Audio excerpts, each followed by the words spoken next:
DK ಕುರ್ಚಿ ಕಿತ್ತಾಟ, power house ಆದ ಖರ್ಗೆ ನಿವಾಸ. ಡಿಕೆ ಟೀಮ್ ಮೇಲೆ ಕಣ್ಣಿಟ್ಟ ಸಿಎಂ ಟೀಮ್. ಸಾಹುಕಾರ್ ವ್ಯಂಗ್ಯ, 6 ತಿಂಗಳಲ್ಲಿ ಕ್ರಾಂತಿ, ಕುಮಾರಸ್ವಾಮಿಯ ಸ್ಫೋಟಕ ಭವಿಷ್ಯ. ಇದು ಈ ಹೊತ್ತಿನ ಸ್ಪೆಷಲ್ ರಿಪೋರ್ಟ್ ಪವರ್ ಪ್ಲೇ. ನಾನು ಪ್ರತೀಕ್ಷಾ.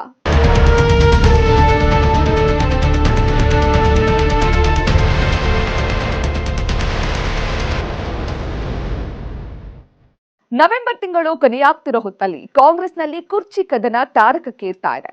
ಸಿದ್ದು ಡಿಕೆಶಿ ಆದಿಯಾಗಿ ಎರಡೂ ಬಣದ ನಾಯಕರು ಮೇಲ್ಮೇಲೆ ಏನು ಆಗೇ ಇಲ್ಲ ಅಂತ ಹೇಳ್ತಾ ಇದ್ರು. ನಡೀತಾ ಇರೋ ಬೆಳವಣಿಗೆಗಳು ಮಾತ್ರ ಇಲ್ಲೇನೋ ಆಗೇ ಆಗುತ್ತೆ ಅನ್ನೋ ಸುಳಿವುಗಳನ್ನ ಕೊಡ್ತಾ ಇದೆ. ಸಿಎಂ ಹುದ್ದೆಗಾಗಿ ಇಬ್ಬರ ನಡುವೆ ನಡೀತಾ ಇರೋ ಗುದ್ದಾಟ ಒಂದ್ ಕಡೆ ಆದ್ರೆ, ಎಐಸಿಸಿ ಸಾರಥಿ ಮಲ್ಲಿಕಾರ್ಜುನ ಖರ್ಗೆ ಅವರ ಮನೆ ಅಕ್ಷರಶಃ ಪವರ್ ಸೆಂಟರ್ ಆಗಿದೆ. ಅಷ್ಟಕ್ಕೂ ಕಾಂಗ್ರೆಸ್ನಲ್ಲಿ ಪವರ್ ಪ್ಲೇ ಹೇಗ್ ನಡೀತಾ ಇದೆ ಈ ರಿಪೋರ್ಟ್ ನೋಡಿ. ಎಲ್ಲಾಗ ಪ್ರಶ್ನೆನೇ ಇಲ್ಲ, ಗೊತ್ತಾಯ್ತಾ? ಎಲ್ಲಾಗದು ಇಲ್ಲ.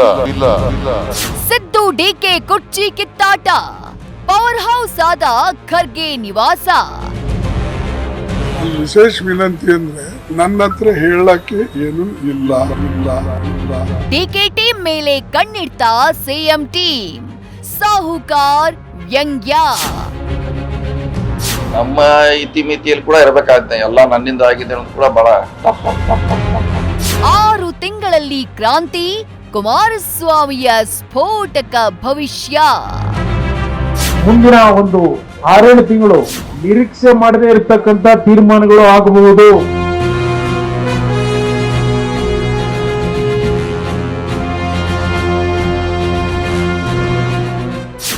ಏನೋ ನಡೆಯುತ್ತಿದೆ, ಏನೋ ದೊಡ್ಡದಾಗಿ ನಡೀತಾ ಇದೆ, ಏನೋ ದೊಡ್ಡ ಬೆಳವಣಿಗೆಯೇ ಆಗೋ ತರ ಕಾಣಿಸ್ತಿದೆ. ರಾಜ್ಯ ಕಾಂಗ್ರೆಸ್ ಸರ್ಕಾರದಲ್ಲಿ ನಡೀತಾ ಇರುವಂತಹ ಬೆಳವಣಿಗೆಗಳನ್ನ ನೋಡ್ತಾ ಇರೋರ್ಗೆ ಇಲ್ಲೇನೋ ಆಗ್ತಿದೆ ಅಂತ ಹೇಳಿ ಕ್ಲಿಯರ್ ಕಟ್ ಆಗಿ ಗೊತ್ತಾಗ್ಬಿಡತ್ತೆ. ಕಾಂಗ್ರೆಸ್ನಲ್ಲಿ ಕ್ರಾಂತಿ ಆಗತ್ತೆ ಅಂತ ಅಂದುಕೊಳ್ತಾ ಇದ್ದವರೀಗ ಕ್ರಾಂತಿ ಆಗಬಹುದು, ಆದ್ರೆ ಅದು ಬೇರೆ ರೀತಿಯ ಕ್ರಾಂತಿನಾ ಅನ್ನುವಂಥ ಪ್ರಶ್ನೆಯನ್ನ ಮೂಡಿಸ್ತಾ ಇದೆ. ವೀಕ್ಷಕರೇ, ರಾಜ್ಯ ಕಾಂಗ್ರೆಸ್ ಸರ್ಕಾರ 2.5 ವರ್ಷ ಪೂರೈಸಿರೋ ಈ ಟೈಮಲ್ಲಿ ಹೊತ್ಕೊಳ್ಳುವಂತಹ ಪವರ್ ಕಿಚ್ಚಿನ ಬಗ್ಗೆ ಬಹಳ ದಿನಗಳ ಹಿಂದೆಯೇ ಅಂದಾಜಿಸಲಾಗಿತ್ತು. ಅದರಂತೆ ನಿರೀಕ್ಷೆಯಂತೆಯೇ ಸಿದ್ದರಾಮಯ್ಯ ಡಿಕೆ ಶಿವಕುಮಾರ್ ಮಧ್ಯೆ ಕುರ್ಚಿಯ ಗುದ್ದಾಟ ಆಂತರಿಕವಾಗಿ ತಾರಕಕ್ಕೇರಿದೆ ಅನ್ನುವುದರಲ್ಲಿ ಯಾವುದೇ ಡೌಟ್ ಇಲ್ಲ. ಅದ್ಯಾವಾಗ ದೆಹಲಿಯಲ್ಲಿ ಕಾಂಗ್ರೆಸ್ ಹೈಕಮಾಂಡ್ ಸಿದ್ದರಾಮಯ್ಯ ಅವರನ್ನ ಭೇಟಿಯಾಗಿ ಡಿಕೆ ಶಿವಕುಮಾರ್ನ ಬರಿಗೈಲಿ ವಾಪಸ್ ಕಳುಹಿಸ್ತೋ, ಅಲ್ಲಿಂದ ಪವರ್ ಶೇರಿಂಗ್ ಕದನ ಮತ್ತೊಂದು ಮಗ್ಗುಲನ್ನ ಬದಲಿಸಿಬಿಡ್ತು. ಡಿಕೆ ಬ್ರದರ್ಸ್ ಆಡ್ತಾ ಇರುವಂತಹ ಮಾತುಗಳು ಅವರಲ್ಲಿರುವಂತಹ ಬೇಸರವನ್ನ ಬಹಿರಂಗವಾಗಿ ಹೊರಹಾಕ್ತಾ ಇದೆ. ಇತ್ತ ಸಿದ್ದರಾಮಯ್ಯ ಬಣದ ಹಿರಿಯ ನಾಯಕರು ಸಿದ್ದರಾಮಯ್ಯ ಪರವಾಗಿ ಯಾವ ರೀತಿ ಬ್ಯಾಟ್ ಬೀಸಬೇಕು ಅದನ್ನ ಮುಂದುವರೆಸಿದ್ದಾರೆ. ಇದೆಲ್ಲದರ ಮಧ್ಯೆ ಎಐಸಿಸಿ ಅಧ್ಯಕ್ಷ ಮಲ್ಲಿಕಾರ್ಜುನ ಖರ್ಗೆಯವರ ನಿವಾಸ ಅಕ್ಷರಶಃ ಪವರ್ ಸೆಂಟರ್ ಆಗಿ ಬದಲಾಗಿದೆ. ಅದರಲ್ಲೂ ಖರ್ಗೆ ಸಿದ್ದರಾಮಯ್ಯ ನಡುವೆ ನಡೆದಿರುವಂತಹ ಆ ಸುದೀರ್ಘವಾದ ಚರ್ಚೆ ಸಾಕಷ್ಟು ಕುತೂಹಲವನ್ನ ಸೃಷ್ಟಿ ಮಾಡಿದೆ.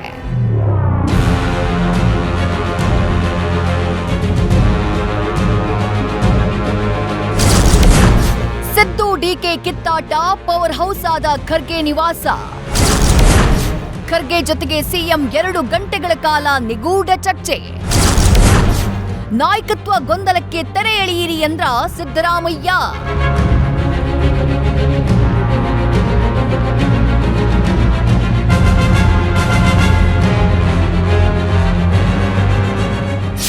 ಎಸ್, ಎಐಸಿಸಿ ಅಧ್ಯಕ್ಷ ಮಲ್ಲಿಕಾರ್ಜುನ ಖರ್ಗೆಯವರ ಸದಾಶಿವನಗರ ನಿವಾಸ ಈಗ ಪವರ್ ಪಾಲಿಟಿಕ್ಸ್ನ ಕೇಂದ್ರ ಬಿಂದುವಾಗಿದೆ. ಸಿದ್ದರಾಮಯ್ಯ ಸಂಪುಟ ಸರ್ಜರಿ ಮಾಡ್ತಾರೆ ಅನ್ನೋದು ಗೊತ್ತಾಗ್ತಾ ಇದ್ದ ಹಾಗೆ ಸಚಿವ ಸ್ಥಾನದ ಆಕಾಂಕ್ಷಿಗಳು ಖರ್ಗೆ ನಿವಾಸಕ್ಕೆ ಆಗಮಿಸಿ ಲಾಬಿ ಶುರುವಿಟ್ಕೊಂಡಿದ್ದಾರೆ. ಈ ಮಧ್ಯೆ ಸಿದ್ದರಾಮಯ್ಯ ಅವರನ್ನ ಸಿಎಂ ಸ್ಥಾನದಿಂದ ಕೆಳಕ್ಕಿಳಿಸಿದಂತೆ ಅವರ ಬಣದ ಸಚಿವರು ಒತ್ತಡ ಹೇರ್ತಾ ಇದ್ರೆ, ಡಿಕೆಶಿಗೆ ಸಿಎಂ ಹುದ್ದೆಯನ್ನ ನೀಡುವಂತೆ ಅವರ ಪರ ಸಚಿವರು, ಶಾಸಕರು ಖರ್ಗೆಯವರ ಬಳಿ ಮನವಿ ಮಾಡ್ತಿದ್ದಾರೆ ಅನ್ನುವಂಥ ವಿಚಾರ ಗೊತ್ತಾಗಿದೆ. ಈ ಮಧ್ಯೆ ಶನಿವಾರ ರಾತ್ರಿ ಖುದ್ದು ಸಿಎಂ ಸಿದ್ದರಾಮಯ್ಯ ಅವರೇ ಖರ್ಗೆ ಅವರನ್ನ ಭೇಟಿ ಮಾಡಿ ಬರೋಬ್ಬರಿ 2 ಗಂಟೆಗಳ ಕಾಲ ಚರ್ಚೆ ಮಾಡಿದ್ದಾರೆ.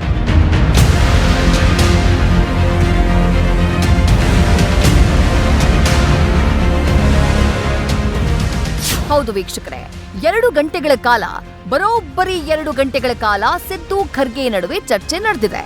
ಇಬ್ಬರೂ ನಾಯಕರು ಅದನ್ನ ಜಸ್ಟ್ ಸೌಹಾರ್ದಯುತ ಭೇಟಿಯಷ್ಟೇ ಅಂತ ಹೇಳಬಹುದು. ಆದ್ರೆ ರಾಜ್ಯ ಕಾಂಗ್ರೆಸ್ನಲ್ಲಿ ನಡೀತಾ ಇರೋ ವಿದ್ಯಮಾನಗಳನ್ನ ನೋಡ್ತಾ ಇದ್ರೆ ಇದು ಖಂಡಿತ ಜಸ್ಟ್ ಸೌಹಾರ್ದಯುತ ಭೇಟಿಯಾಗುವುದಕ್ಕೆ ಸಾಧ್ಯವೇ ಇಲ್ಲ ಅನ್ನೋದು ಸಿಕ್ಕಿರೋ ಮಾಹಿತಿ. ಇನ್ನು ಸಿದ್ದರಾಮಯ್ಯ ಖರ್ಗೆ ಅವರ ಮುಂದೆ ಕೆಲವೊಂದಿಷ್ಟು ಮನವಿಗಳನ್ನ ಇಟ್ಟಿದ್ದಾರೆ ಅಂತ ಹೇಳಲಾಗ್ತಾ ಇದೆ. ಅಷ್ಟಕ್ಕೂ ಆ ಮನವಿಗಳೇನು ಅನ್ನೋದ್ರ ಇನ್ಸೈಡ್ ಡೀಟೇಲ್ಸ್ ನೋಡೋದಾದ್ರೆ,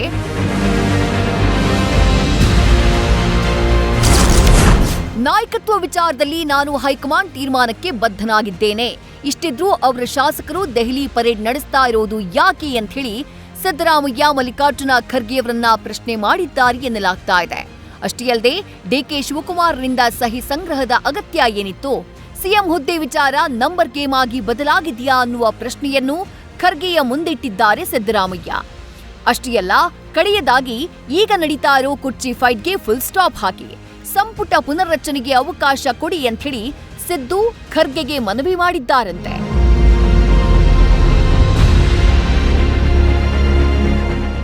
ಎಐಸಿಸಿ ಅಧ್ಯಕ್ಷ ಮಲ್ಲಿಕಾರ್ಜುನ ಖರ್ಗೆ ಅವರ ಮುಂದೆ ಸಿದ್ದರಾಮಯ್ಯ ಇಷ್ಟೆಲ್ಲಾ ಮನವಿ ಮಾಡಿದ್ದಾರೆ ಅನ್ನುವಂತಹ ಇನ್ಸೈಡ್ ಮಾಹಿತಿ ಸಿಕ್ಕಿದೆ. ಆದ್ರೆ ಸಿದ್ದರಾಮಯ್ಯ ಅವರು ಮಾತ್ರ ಇದೊಂದು ಸೌಹಾರ್ದಯುತ ಭೇಟಿಯಷ್ಟೇ ಅಂತ ಹೇಳಿದ್ದಾರೆ. ಅಷ್ಟೇ ಅಲ್ಲ, ಯಾಕೋ ಸ್ವಲ್ಪ ಡಲ್ ಆಗಿದಿರಲ್ಲ ಸರ್ ಅಂತ ಪತ್ರಕರ್ತರೊಬ್ಬರು ಕೇಳಿದ ಪ್ರಶ್ನೆಗೆ ನಾನು ಯಾವತ್ತೂ ಡಲ್ ಆಗಲ್ಲ ಅಂಥೇಳಿ ಖಡಕ್ ಆಗಿಯೇ ಉತ್ತರಿಸಿದ್ದಾರೆ ಸಿಎಂ. ನಾನು ಯಾವಾಗ್ಲೂ ಡಲ್ ಆಗ ಪ್ರಶ್ನೆನೇ ಇಲ್ಲ, ಗೊತ್ತಾಯ್ತಾ? ಡಲ್ ಆಗೋದು ಇಲ್ಲ, ಅತಿಯಾಗಿ ಖುಷಿನೂ ಪಡೋದು ಇಲ್ಲ. About cabinet expansion, you are going to Delhi.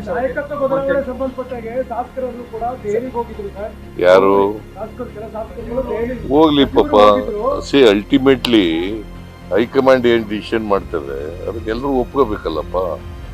ಹೈಕಮಾಂಡ್ನವರು ಏನ್ ಡಿಸಿಷನ್ ಮಾಡ್ತಾರೆ ಅದಕ್ಕೆ ಎಲ್ಲ ಲೀಡರ್ಗಳು ಒಪ್ಕೋಬೇಕು, ಎಲ್ಲ ಮಂತ್ರಿಗಳು ಒಪ್ಕೋಬೇಕು, ಮತ್ತೆ ನಾನು ಕೂಡ ಒಪ್ಕೋಬೇಕು, ಡಿ ಕೆ ಶಿವಕುಮಾರ್ ಒಪ್ಕೋಬೇಕು.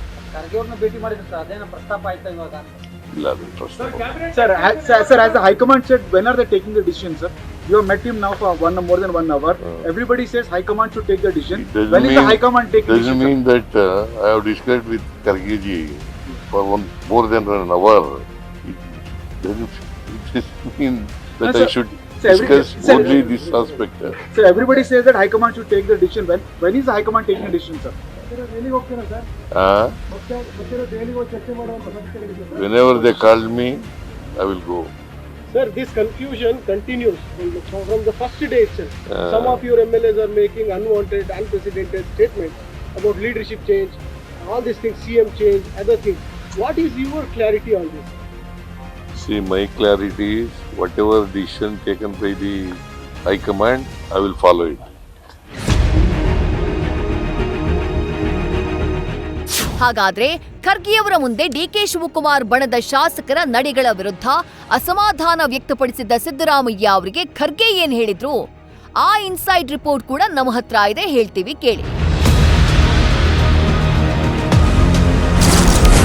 ಮೊಟ್ಟ ಮೊದಲನೇದಾಗಿ ಅಧಿಕಾರ ಹಸ್ತಾಂತರದ ಬಗ್ಗೆ ಹೆಚ್ಚು ವಿವಾದ ಬೇಡ ಅಂತ ಹೇಳಿ ಸಿದ್ದರಾಮಯ್ಯ ಅವರಿಗೆ ಖರ್ಗೆ ಹೇಳಿದ್ದಾರಂತೆ. ಇಬ್ರು ತಾಳ್ಮೆ ಕಳ್ಕೊಳ್ಬೇಡಿ ಅಂತ ಕಿವಿಮಾತು ಹೇಳಿದ್ದಾರೆ. ಎರಡೂ ಗುಂಪುಗಳು ಸಮನ್ವಯದಿಂದ ನಡ್ಕೋಬೇಕು, ಯಾವುದೇ ಸಮನ್ವಯತೆಯನ್ನ ಕಳ್ಕೊಳ್ಬಾರ್ದು ಎಂದಿದ್ದಾರೆ. ಜೊತೆಗೆ ಈ ವಿಚಾರದ ಬಗ್ಗೆ ರಾಹುಲ್ ಗಾಂಧಿಯೊಂದಿಗೆ ಚರ್ಚೆ ಮಾಡ್ತೀನಿ, ರಾಹುಲ್ ಮುಂದೆಯೇ ನಿರ್ಧಾರ ಮಾಡೋಣ ಅಂತ ಹೇಳಿರೋ ಅವರು ನಾನು ಹೆಚ್ಚು ಹಸ್ತಕ್ಷೇಪ ಮಾಡುವುದಿಲ್ಲ ಅಂತಾನೂ ಹೇಳಿದ್ದಾರೆ ಎಂಬ ಮಾಹಿತಿ ಸಿಕ್ಕಿದೆ.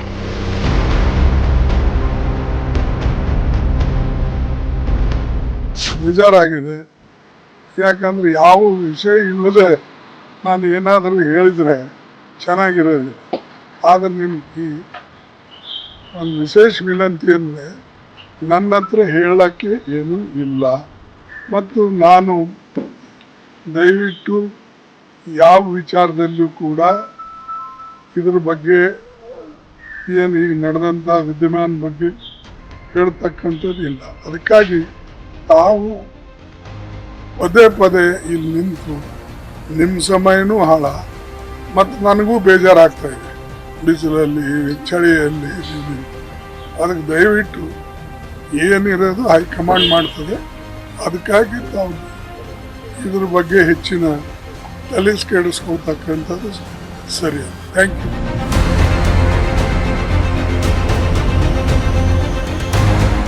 ನಾಯಕತ್ವ ಬದಲಾವಣೆಯೋ ಅಥವಾ ಬರೀ ಸಂಪುಟ ಪುನರಚನೆಯೋ ಏನೇ ಇದ್ರೂ ಅದನ್ನ ಹೈಕಮಾಂಡ್ ನಿರ್ಧಾರ ಮಾಡುತ್ತೆ ಅಂತ ಹೇಳಿರೋ ಮಲ್ಲಿಕಾರ್ಜುನ ಖರ್ಗೆ ಕುರ್ಚಿ ಕಿತ್ತಾಟದ ಚೆಂಡನ್ನ ದೆಹಲಿ ಅಂಗಳಕ್ಕೆ ಎಸೆದಿದ್ದಾರೆ. ಆದ್ರೆ ಇಲ್ಲಿವರೆಗೆ ಡಿಕೆ ಶಿವಕುಮಾರ್ ಖರ್ಗೆ ಅವರು ಬೆಂಗಳೂರಿನಲ್ಲೇ ಇದ್ರೂ ಅವರನ್ನ ಭೇಟಿಯಾಗಿಲ್ಲ. ಎಲ್ಲ ನಡೆಯನ್ನ ಗಮನಿಸ್ತಾ ಇರೋ ಡಿಸಿಎಂ ಡಿಕೆಶಿ ಕಾದು ನೋಡುವ ತಂತ್ರಕ್ಕೆ ಶರಣಾಗಿದ್ದಾರೆ. ಸಿದ್ದರಾಮಯ್ಯ ಅವರು ಫುಲ್ ಅಲರ್ಟ್ ಆಗಿದ್ದು ಕುರ್ಚಿ ಕದನದಲ್ಲಿ ಗುಪ್ತಚರ ಇಲಾಖೆಯ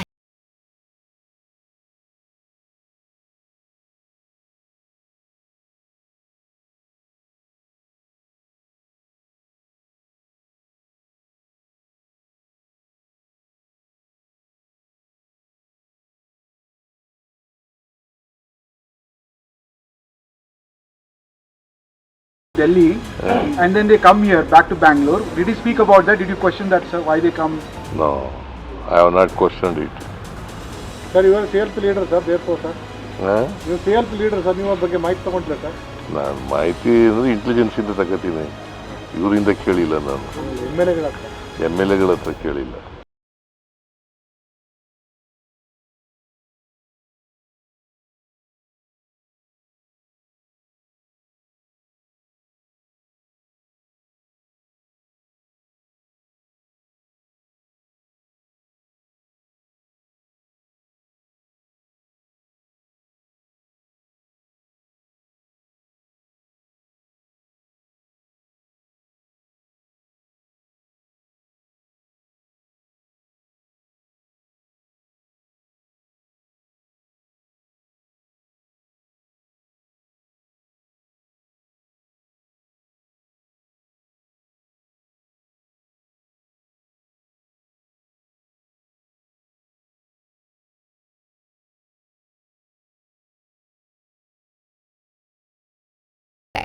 ಪಕ್ಷದಲ್ಲಿ ಶಾಸಕರ ಸಹಿ ಸಂಗ್ರಹಿಸಿ ಬಲ ಹೆಚ್ಚಳಕ್ಕೆ ಡಿಕೆಶಿ ತಂತ್ರ ಮಾಡಿರುವುದನ್ನ ಗಂಭೀರವಾಗಿ ತೆಗೆದುಕೊಂಡಿರುವ ಸಿಎಂ ಡಿಕೆ ಶಿವಕುಮಾರ್ ಯಾರೆಲ್ಲ ಶಾಸಕರನ್ನ ಸಂಪರ್ಕ ಮಾಡಿದ್ದಾರೆ ಅನ್ನುವ ಗೌಪ್ಯ ರಿಪೋರ್ಟ್ನ ಕೂಡ ಪಡ್ಕೊಂಡಿದ್ದಾರಂತೆ.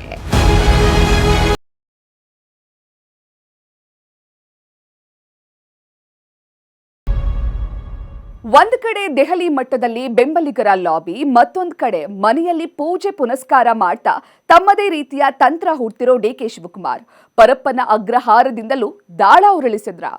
ಈ ಡೌಟ್ ಬರೋದಕ್ಕೆ ಕಾರಣ ಡಿಕೆ ಶಿವಕುಮಾರ್ ಅವರ ಅದೊಂದು ಭೇಟಿ.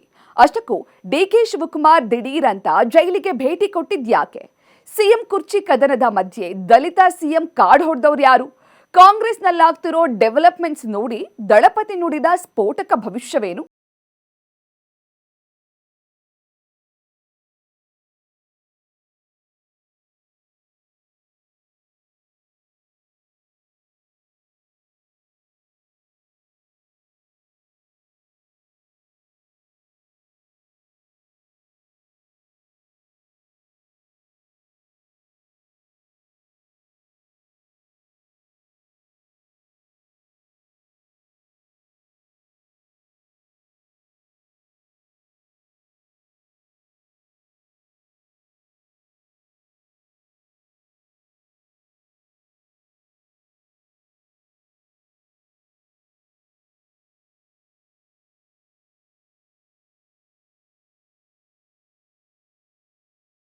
ವಾಗಿದೆ.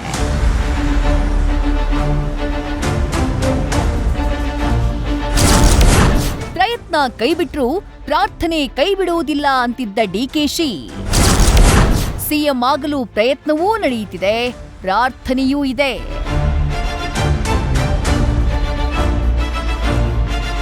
ಹೌದು ವೀಕ್ಷಕರೇ, ಸಿಎಂ ಡಿಸಿಎಂ ನಡುವೆ ಕುರ್ಚಿ ಕಿತ್ತಾಟ ತಾರಕಕ್ಕೇರಿರುವಾಗಲೇ ಡಿಕೆ ಶಿವಕುಮಾರ್ ಶಾಸಕರ ಬೆಂಬಲ ಪಡೆಯುವ ಸಂಬಂಧ ಚಟುವಟಿಕೆಗಳು ಸಿಕ್ಕಾಪಟ್ಟೆ ಚುರುಕನ್ನ ಪಡ್ಕೊಂಡಿವೆ. ಅತ್ತ ಡಿಸಿಎಂ ಡಿಕೆ ಶಿವಕುಮಾರ್ ಆಪ್ತ ಸಚಿವರು ಶಾಸಕರು ದೆಹಲಿಯಲ್ಲಿ ಲಾಬಿ ನಡೆಸೋಕೆ ಯತ್ನ ಮಾಡ್ತಾ ಇದ್ರೆ, ಇತ್ತ ಸಿಎಂ ಆಪ್ತ ಶಾಸಕರು ಸಚಿವರು ಬೆಂಗಳೂರಿನಲ್ಲಿ ರಹಸ್ಯ ಸಭೆಗಳನ್ನ ಮಾಡ್ತಿದ್ದಾರೆ. ಈ ಮಧ್ಯೆ ಡಿಕೆ ಶಿವಕುಮಾರ್ ಪರಪ್ಪನ ಅಗ್ರಹಾರ ಜೈಲಿಗೆ ಭೇಟಿ ಕೊಟ್ಟಿದ್ದಾರೆ. ವೀಕ್ಷಕರೇ, ನಿಮ್ಗೆಲ್ಲ ಗೊತ್ತಿರೋ ಹಾಗೆ ಪರಪ್ಪನ ಅಗ್ರಹಾರ ಜೈಲಿನಲ್ಲಿ ಶಾಸಕರಾದ ವಿನಯ್ ಕುಲಕರ್ಣಿ ಹಾಗೆ ವೀರೇಂದ್ರ ಪಪ್ಪಿ ಇಬ್ರು ಸೆರೆವಾಸವನ್ನ ಅನುಭವಿಸುತ್ತಿದ್ದಾರೆ. ಕೊಲೆ ಪ್ರಕರಣದಲ್ಲಿ ವಿನಯ್ ಕುಲಕರ್ಣಿ ಜೈಲ್ ಸೇರಿದ್ರೆ, ಅಕ್ರಮ ಹಣ ವರ್ಗಾವಣೆ ಪ್ರಕರಣದಲ್ಲಿ ವೀರೇಂದ್ರ ಪಪ್ಪಿ ಕಂಬಿ ಹಿಂದೆ ಕೂತಿದ್ದಾರೆ. ಜೈಲಿಗೆ ಭೇಟಿ ಕೊಟ್ಟ ಡಿಕೆ ಶಿವಕುಮಾರ್ ಮೊದಲಿಗೆ ವೀರೇಂದ್ರ ಪಪ್ಪಿಯವರನ್ನ ಭೇಟಿ ಮಾಡಿ ಸಮಾಧಾನ ಹೇಳಿದ್ರು. ನಂತರ ಕೋರ್ಟ್ ವಿಚಾರಣೆ ಮುಗಿಸಿ ಬಂದ ವಿನಯ್ ಕುಲಕರ್ಣಿ ಅವರನ್ನ ಭೇಟಿಯಾಗಿ ಸಂತೈಸಿದ್ದಾರೆ. ಇದನ್ನೆಲ್ಲ ನೋಡ್ತಾ ಇದ್ರೆ ಶಾಸಕರ ಬೆಂಬಲ ಪಡೆಯುವ ನಿಟ್ಟಿನಲ್ಲಿ ಸಕ್ರಿಯರಾಗಿರುವ ಡಿಕೆ ಶಿವಕುಮಾರ್ ಇಬ್ಬರು ಶಾಸಕರ ಜೊತೆ ಮಾತನಾಡೋಕೆ ತೆರಳಿದ್ರಾ ಅನ್ನುವ ಪ್ರಶ್ನೆ ಮೂಡಿದೆ. ಈ ಮಧ್ಯೆ ದಲಿತ ಸಚಿವರು ಸಮಯ ನೋಡಿ ಅವರದ್ದೇ ದಾಳವನ್ನ ಉರುಳಿಸಿದ್ದಾರೆ.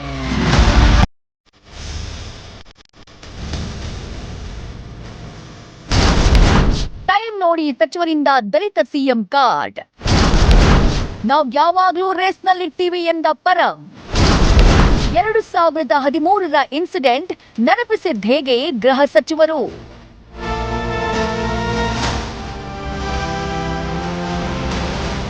ಸದ್ಯಕ್ಕೆ ಸಿಎಂ ಕುರ್ಚಿ ಖಾಲಿ ಇಲ್ಲ ಅಂತ ಸಚಿವರೇ ಹೇಳ್ತಾರೆ. ಈ ಮಧ್ಯೆ ಖಾಲಿಯಾದ್ರೆ ರೇಸ್ನಲ್ಲಿ ಯಾರ್ಯಾರು ಬರ್ತಾರೆ ಅಂದ್ರೆ ಕಾಂಗ್ರೆಸ್ನಲ್ಲಿ ಒಂದ್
ಒಂದು ವೇಳೆ ನಾನು ಗೆದ್ದಿದ್ದಿದ್ರೆ ಏನಾಗ್ತಿತ್ತೋ ಗೊತ್ತಿಲ್ಲ. ಅವತ್ತು ಹೌದು ರೇಸಲ್ಲಿದ್ರೆ ಸ್ವಾಭಾವಿಕವಾಗಿಯೂ ಪ್ರದೇಶ ಕಾಂಗ್ರೆಸ್ ಸಮಿತಿ ನಮ್ಮಲ್ಲಿ ಕನ್ವೆನ್ಷನ್ ಇದೆ, PCC ಅಧ್ಯಕ್ಷರಿಗೆ ಒಂದು ಅವಕಾಶ ಕೊಡ್ತಾರೆ. ಅದು ಕೆಲವು ಸಂದರ್ಭದಲ್ಲಿ ಆಗೋದಿಲ್ಲ. ಗೊತ್ತಿಲ್ಲಪ್ಪ, ಕನಸೇ ಬಿದ್ದಿಲ್ಲ ಅಲ್ಲಿ ನನಗೆ. 2013ರಲ್ಲಿ ಡಾಕ್ಟರ್ ಜಿ ಪರಮೇಶ್ವರ್ ಕೆಪಿಸಿಸಿ ಅಧ್ಯಕ್ಷರಾಗಿದ್ರು. ನಿಜ ಹೇಳಬೇಕು ಅಂದ್ರೆ ಆವತ್ತು ಸಿದ್ದರಾಮಯ್ಯ ಹಾಗೆ ಪರಮೇಶ್ವರ್ ಮಧ್ಯೆ ಸಿಎಂ ರೇಸ್ ಜೋರಾಗಿ ನಡೀತಾ ಇತ್ತು. ಕಾಂಗ್ರೆಸ್ ಅಧಿಕಾರಕ್ಕೆ ಬಂತು, ಆದ್ರೆ ಡಾಕ್ಟರ್ ಜಿ ಪರಮೇಶ್ವರ್ ತಾವು ಸ್ಪರ್ಧೆ ಮಾಡಿದ್ದ ಕೊರಟಗೆರೆಯಲ್ಲಿ ಸೋಲನ್ನ ಕಾಣಬೇಕಾಯಿತು. ಈ ಕಾರಣದಿಂದ ಸಿಎಂ ಸ್ಥಾನ ಕೈತಪ್ಪಿ ಹೋಯಿತು. ಸದ್ಯ ಆ ಘಟನೆಯನ್ನ ನೆನಪಿಸಿ ಮಾತನಾಡಿರೋ ಪರಮೇಶ್ವರ್, ಸಾಮಾನ್ಯವಾಗಿ ಕೆಪಿಸಿಸಿ ಅಧ್ಯಕ್ಷರಾದವರಿಗೆ ಸಿಎಂ ಸ್ಥಾನ ಕೊಡಬೇಕು ಅನ್ನೋದು ಪಕ್ಷದಲ್ಲಿದೆ.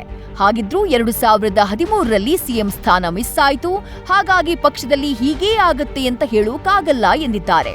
ಪರಮೇಶ್ವರ್ ಬಿಟ್ಟಿರುವಂತಹ ಈ ದಲಿತ ಸಿಎಂ ಬಾಣವನ್ನ ಬೆಳಗಾವಿ ಸಾಹುಕಾರ್ ಸತೀಶ್ ಜಾರಕಿಹೊಳಿ ಸಮರ್ಥನೆ ಮಾಡಿಕೊಂಡಿದ್ದಾರೆ.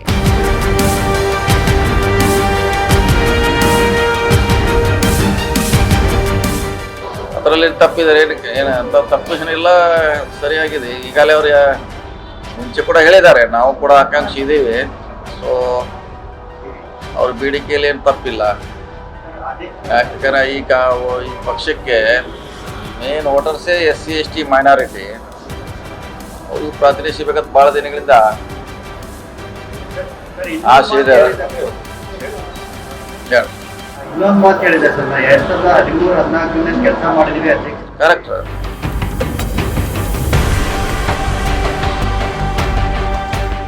ಇಷ್ಟೇ ಅಲ್ಲ, ಪಕ್ಷವನ್ನ ನಾನೇ ಅಧಿಕಾರಕ್ಕೆ ತಂದಿದ್ದೀನಿ ಅಂತ ಹೇಳ್ಕೊಳ್ಳೋ ನಾಯಕನಿಗೆ ಸತೀಶ್ ಹಿಮಾಲಯ ಪರ್ವತ ಏರಿದಂಥ ತೇನ್ ಸಿಂಗ್ ಹೆಸರನ್ನ ನೆನಪಿಸಿ ಟಾಂಗ್ ಕೊಟ್ಟಿದ್ದಾರೆ.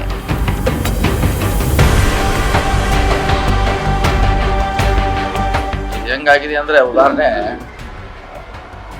1960 ಒಳಗೆ ತೇನ್ ಸಿಂಗ್ ಹೆಸರು ಕೇಳಿದ್ರೆ ಹಿಮಾಲಯ ಪರ್ವತ ಏರಿದಾಗ ಇಡೀ ಜಗತ್ತಿನ ಎಲ್ಲ ಪೇಪರು ಬರ್ದಿವಿ, ತೇನ್ ಸಿಂಗ್ ಅವರು ಹಿಮಾಲಯ ಏರಿದ್ರಂತ. ಅವನ ಜೊತೆ ಇನ್ನೂ 14 ಜನ ಇದ್ರು, ಅವ್ರ ಹೆಸರು ಬರ್ತಿಲ್ಲ. ಇದು ಹಂಗೆ, ಇದು ಇನ್ನೂ ಭಾಳ ಜನ ಅದಾರೆ. ಹೆಣ್ಸಿಂಗ್ ಹೆಸರು ಮಾತ್ರ ಬತ್ತು. ಹಿಮಾಲಯ ಪರ್ವತ ಏನ ತಾವ್ ಜೋಡಿ ಇದ್ದ, ಟೆಂಟ್ ಹೊರವ, ಚಾ ಮಾಡವ, ಅಡಿಗೆ ಮಾಡೋರು ಎಲ್ಲರೂ ಇದ್ರು. ಈ ಪಕ್ಷ ಬರ್ಲಿಕ್ಕೆ 14 ಇರ್ಬೋದು ಅಥವಾ ಎಲ್ಲ ಶಾಸಕರು ಅವ್ರದ್ದೇ ಆದ ಕೊಡುಗೆ ಇದೆ. ಬರ್ಲಿಕ್ಕೆ ಅವ್ರದೇ ಸ್ವಂತ ಎಫರ್ಟ್ಸಿಂದ ಬಂದಾರ, ಅವರು ಪಕ್ಷದ ಸಪೋರ್ಟ್ನಿಂದ. ಸೊ ಎಲ್ಲರೂ ಸ್ವಾಭಾವಿಕವಾಗಿ ಕ್ಲೇಮ್ ಮಾಡಾರೆ. ಇದೆಲ್ಲ ನಾವು ಕೆಲವೇ ಜನಿಂದ ಅಧಿಕಾರ ಬಂದಿರೋದು ನಾನು ಕೂಡ ಒಪ್ಪೋದಿಲ್ಲ. ಸರ್ವ ಕಾರ್ಯಕರ್ತರು ಸುಮಾರು 1,25,00,000 ಜನ ಓಟ್ ಹಾಕಿದ್ದಾರೆ ನಮಗೆ. ಅವರಿಂದ ಶಾಸಕರು, ಅವರಿಂದ ನಾವೆಲ್ಲ ಮಂತ್ರಿಗಳು.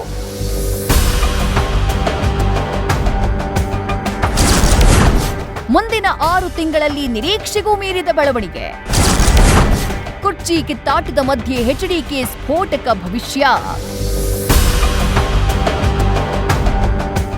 ಒಂದ್ ಕಡೆ ಕಾಂಗ್ರೆಸ್ನಲ್ಲಿ ಸಿಎಂ ಕುರ್ಚಿಯ ಭವಿಷ್ಯ ಏನಾಗಲಿದೆ ಅನ್ನುವುದನ್ನ ರಾಜ್ಯದ ಜನ ಬಿಟ್ಟ ಕಣ್ಣಲ್ಲಿ ಹಾಗೆಯೇ ನೋಡ್ತಾ ಇದ್ರೆ, ಮತ್ತೊಂದ್ ಕಡೆ ವಿಪಕ್ಷಗಳಾದ ಬಿಜೆಪಿ ಹಾಗೆ ಜೆಡಿಎಸ್ ಸಮಯ ನೋಡಿ ಹೊಡೆಯೋದಕ್ಕೆ ಕಾದು ಕುಳಿತಂತಿದೆ. ಅದಕ್ಕೆ ಸಾಕ್ಷಿಯೇ ಇಷ್ಟು ದಿನ ನವೆಂಬರ್ ಕ್ರಾಂತಿ ಬಗ್ಗೆ ಹೆಚ್ಚಾಗಿ ಮಾತನಾಡದ ಎಚ್.ಡಿ. ಕುಮಾರಸ್ವಾಮಿ ನುಡಿದಿರುವಂತಹ ಭವಿಷ್ಯ. ನೀವು ಸೂಕ್ಷ್ಮವಾಗಿ ಗಮನಿಸಬಹುದು. ನಾವು ನವೆಂಬರ್ ಕ್ರಾಂತಿಯ ಬಗ್ಗೆ ಪ್ರಶ್ನೆ ಮಾಡಿದಾಗಲೆಲ್ಲ ಕುಮಾರಸ್ವಾಮಿಯವರು ಅದು ಅವರ ಪಕ್ಷದ ವಿಷಯ ಅಂತಷ್ಟೇ ಹೇಳ್ತಾ ಇದ್ರು. ಅಷ್ಟೇ ಅಲ್ಲ, ಈ ಕ್ರಾಂತಿ ಬಿಟ್ಟು ಅಭಿವೃದ್ಧಿ ಕಡೆ ಗಮನ ಕೊಡ್ಲಿ ಅಂತಾನೂ ಹೇಳುತ್ತಿದೆ. ಆದ್ರೆ ಶನಿವಾರ ನಡೆದ ಜೆಡಿಎಸ್ ಕಾರ್ಯಕ್ರಮದಲ್ಲಿ ಎಚ್ಡಿಕೆ ಮುಂದಿನ 6 ತಿಂಗಳಲ್ಲಿ ರಾಜ್ಯ ರಾಜಕಾರಣದಲ್ಲಿ ನಿರೀಕ್ಷೆಗೂ ಮೀರಿದ ಬೆಳವಣಿಗೆ ಆಗುತ್ತೆ ಅಂತ ಹೇಳಿದ್ದಾರೆ. ನಮ್ಮ ಕಾರ್ಯಕರ್ತರಿಗೆ ಮನವಿ ಮಾಡತಕ್ಕಂಥದ್ದು, ಮುಂದಿನ ಒಂದು 6-7 ತಿಂಗಳು ನಿರೀಕ್ಷೆ ಮಾಡದೇ ಇರತಕ್ಕಂತ ತೀರ್ಮಾನಗಳು ಆಗಬಹುದು. ಕುಮಾರಸ್ವಾಮಿಯವರ ಈ ಮಾತುಗಳನ್ನ ಕೇಳ್ತಾ ಇದ್ರೆ ಸಾಕಷ್ಟು ಅನುಮಾನಗಳು ಹುಟ್ಟದೇ ಇರುವುದಿಲ್ಲ. ಅದರಲ್ಲೂ ಇನ್ನಾರು ತಿಂಗಳಲ್ಲಿ ರಾಜ್ಯ ಸರ್ಕಾರಕ್ಕೆ ಸಂಕಷ್ಟ ಕಾದಿದ್ಯಾ ಅನ್ನೋದು ಮೊದಲ ಪ್ರಶ್ನೆ. ರಾಜ್ಯ ಸರ್ಕಾರಕ್ಕೆ ಸಂಕಷ್ಟವನ್ನ ತಂದೊಡ್ಡೋಕೆ ದೆಹಲಿ ಮಟ್ಟದಲ್ಲೇನಾದ್ರೂ ಪ್ಲಾನ್ ನಡೀತಾ ಇದೆಯಾ? ಕೇಂದ್ರದ ಬಿಜೆಪಿ ನಾಯಕರು ಅವರದ್ದೇ ಆದ ಆಪರೇಷನ್ಗೆ ಬ್ಲೂ ಪ್ರಿಂಟ್ ಹಾಕೊಂಡಿದ್ದಾರಾ?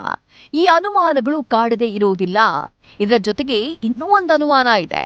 ಸಿದ್ದರಾಮಯ್ಯ ಅವರನ್ನ ಸಿಎಂ ಸ್ಥಾನದಿಂದ ಇಳಿಸಿ ಡಿಕೆಶಿಗೆ ಸ್ಥಾನ ನೀಡಿದ್ರೆ ಆಗುವ ಪರಿಣಾಮದ ಬಗ್ಗೆಯೂ ಕುಮಾರಸ್ವಾಮಿ ಭವಿಷ್ಯ ನುಡಿದ್ರಾ ಗೊತ್ತಿಲ್ಲ. ಒಟ್ಟಾರೆ ಎಚ್ಡಿಕೆ ಹಾಕಿರೋ ಈ 4 ತಿಂಗಳ ಬಾಂಬ್ ನವೆಂಬರ್ ಕ್ರಾಂತಿಯ ಚರ್ಚೆ ಹೊತ್ತಲ್ಲೇ ಸಾಕಷ್ಟು ಕುತೂಹಲವನ್ನ ಸೃಷ್ಟಿ ಮಾಡಿದೆ.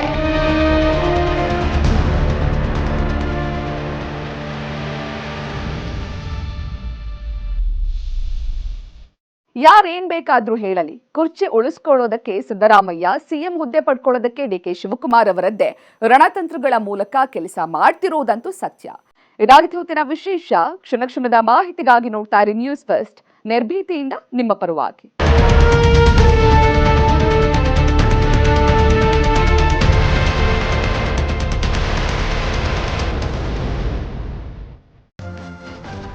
ನ್ಯೂಸ್ ಫಸ್ಟ್, ನಿರ್ಭೀತಿಯಿಂದ ನಿಮ್ಮ ಪರವಾಗಿ.